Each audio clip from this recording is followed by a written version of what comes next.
E aí, doutores e doutoras, sejam bem-vindos a mais um vídeo do canal Tutorial Medicina.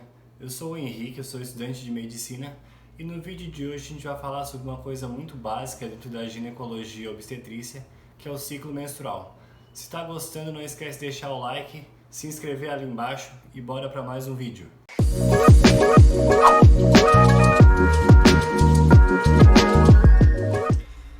Bom, e aqui a gente vai começar mais uma aula, bem dizer uma revisão acerca do ciclo menstrual. Eu tentei deixar ela mais objetiva para ficar mais fácil de entender acerca desse assunto que é bastante complicado.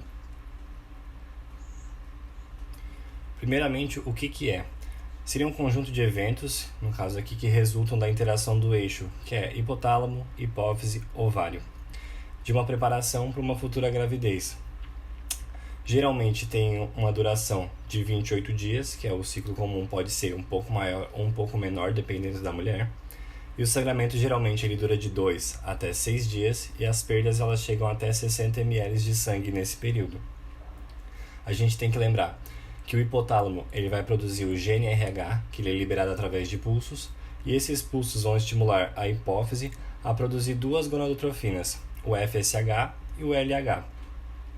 O LH ele se liga nas células da teca para produzir androgênios e o FSH ele se liga nas células da granulosa para converter esses androgênios através da aromatase em estrógenos.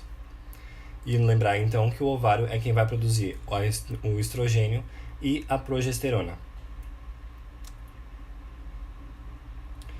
Acerca da primeira fase aqui do ciclo ovariano, a gente vai ter dois ciclos, o ciclo uterino e o ciclo ovariano, e vai ser dividido em três aqui o ciclo ovariano. Primeiro seria a fase folicular, que seria onde começa o ciclo. A primeira parte seria um recrutamento folicular.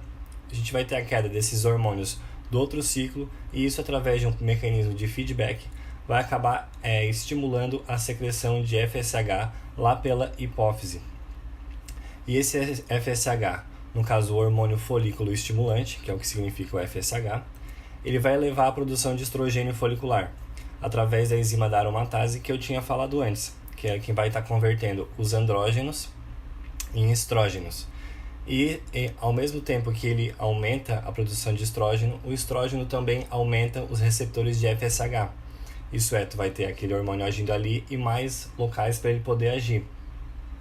Além disso, também vai gerar a diferenciação da teca interna e externa, lembrando que a teca é quem produz os andrógenos.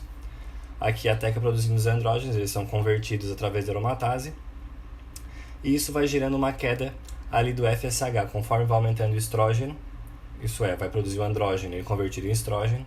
Esse estrogênio ele vai aumentando até e vai fazendo um feedback negativo lá na hipófise, e isso vai reduzindo o FSH.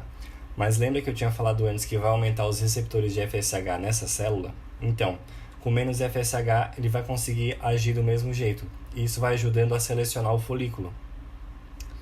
Até que a elevação do estrógeno chega até um ponto, geralmente o ponto de corte fica em 200 picogramas, que é onde ao invés de fazer um feedback negativo nas gonadotrofinas, ele vai acabar fazendo um feedback positivo e estimula a liberação de LH, que é onde ocorre o pico de LH. E assim a gente tem o fim da fase folicular, que é a primeira fase. Na segunda fase aqui do ciclo ovariano, a gente tem a fase ovulatória, que ela tem início ali exatamente no pico de LH, que é estimulado. Primeiro vem o aumento do estrogênio e depois vem o aumento do LH através do mecanismo de feedback positivo. Através disso vai ter a retomada da meiose que tinha sido parada ali, que o folículo ele fica parado na fase de diplótano da meiose 1 e ela acaba se completando depois da fecundação, se ela ocorrer. Vai ocorrer a divisão inteira depois da fecundação, mas aqui ela acaba a meiose 1. O FSH e o LH eles acabam estimulando a contração da parede folicular, a gente tem células musculares dentro dessa parede, porém ela já está enfraquecida antes e ocorre com esse enfraquecimento da parede, mas essa contração da própria parede folicular gera extrusão ali do oócito, e esse oócito ele acaba sendo apreendido pelas fímbrias, e aí ele é liberado no caso aqui na cavidade peritoneal, e as fímbrias elas acabam apreendendo o ócito. Algumas mulheres elas até referem dor, essa dor do meio do ciclo, que é quando ocorre a ovulação. Algumas mulheres conseguem até sentir quando está ovulando. Passando então para a terceira fase aqui, seria a nossa fase lútea, seria a terceira fase do ciclo ovariano. Essa aqui é a fase que ela tem uma duração fixa. A outra duração ela é variável lá na fase folicular, mas a fase lútea ela tem a duração fixa de 14 dias. Ela inicia lá pela extrusão do ócito e o acúmulo da luteína nas células da granulosa resulta no corpo lúteo. A luteína, no caso, ela é uma proteína amarela que vai gerar esse corpo lúteo que está aqui evidenciado na figurinha. O estímulo constante aqui e decrescente do LH, ele está lá em cima com aquele pico e depois ele começa a cair, vai mantendo a produção de progesterona inicialmente maior, ela vai gerando um aumento. Aqui essa segunda fase ela é predominantemente progestágeno e a primeira é predominantemente de estrógeno. Ela vai aumentar essa produção de progesterona pelo corpo lúteo e vai acabar suprimindo novos folículos de serem estimulados, e além disso ela vai continuar estimulando o endométrio. Lá no começo o estrógeno estimula a proliferação e aqui ela estimula a progesterona estimula a parte de secreção endometrial. Além disso ela serve, o corpo lúteo ele serve para impedir que outros folículos sejam estimulados e ocorram várias ovulações ao mesmo tempo, por isso que é sempre cíclico e funciona com esse mecanismo. E caso o óvulo seja fecundado, o HCG vai manter o corpo lúteo funcionante. Por quê? Porque o LH vai estar caindo e não vai ter progesterona o suficiente. Quando cai todos os hormônios, no caso a gente teria a parte da menstruação. Se tiver a fecundação, o HCG mantém esse corpo lúteo até que a placenta se estabeleça. Se não houver, vai ter a queda do LH e vai levar a queda de progesterona, estradiol e inibina A, e vai elevar o FSH, e aqui é onde reinicia o ciclo. Aí vai voltar para o ciclo lá na parte folicular, logo após a menstruação. Isso vai ter a queda de tudo e o aumento do FSH através desse feedback que a gente tem, do eixo no caso. Seguindo em frente aqui, a gente chega na nossa segunda fase dessa revisão, seria a parte do ciclo uterino. A gente vai ter 3 partes também desse ciclo uterino. Essas partes, essas divisões, elas variam bastante conforme a literatura que está olhando. Geralmente aqui pode ser 2 na fase ovariana e 2 no ciclo uterino, mas eu acho mais didático colocar como 3. Aqui no ciclo uterino a gente inicia com o endométrio menstrual. No caso aqui, obviamente, não houve a implantação do embrião, logo ocorreu a menstruação. Vai ter a queda do estrogênio e da progesterona.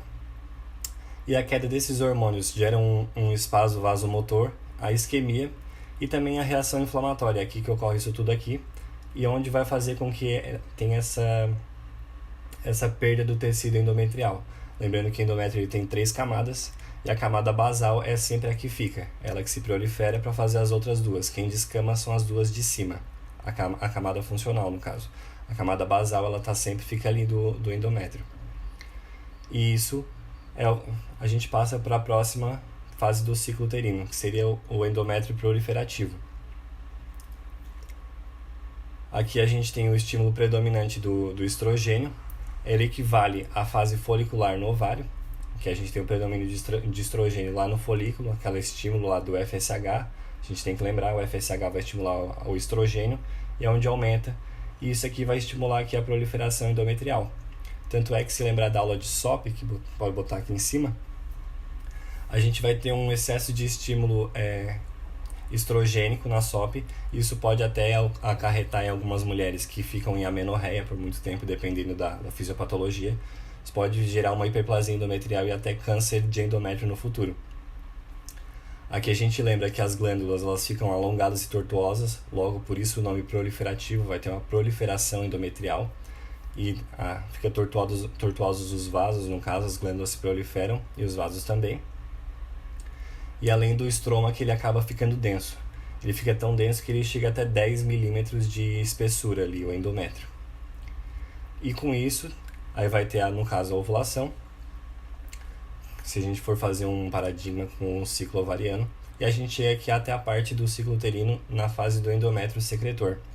Ela equivale à fase lútea ovariana. E o estímulo aqui ele é predominantemente de progesterona. Vai ter a dilatação das glândulas ali e o edema do estroma. E no caso, essa aqui é a fase ideal para que ocorra a implantação do embrião. E se não ocorrer, acaba gerando a menstruação e a gente volta aqui para a primeira fase desse ciclo uterino.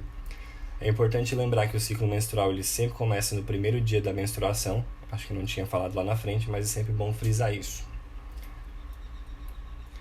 E aqui a gente tem um gráfico ilustrativo que junta tudo. É bom revisar, se for assistir esse vídeo de novo, prestar bastante atenção aqui, que todas as fases elas se equivalem e a gente tem aqui exatamente, dá para fazer uma revisão. Ó. A gente começa com o FSH, que está aqui em azul claro, vai estimular a produção de estrogênio, cai o FSH, ele chega até 200 picogramas, dá o pico de LH, ocorre a ovulação, que está aqui no ciclo ovárico, aqui embaixo a ovulação. Depois começa a ter a queda do estrogênio, a queda do LH e o aumento da progesterona, que a gente vai ter aqui o corpo lúteo. E aqui embaixo a gente tem também, no caso, a parte da menstruação, a fase proliferativa e a fase folicular, que a gente consegue ver aqui com relação à parte hormonal. E por hoje é isso, pessoal.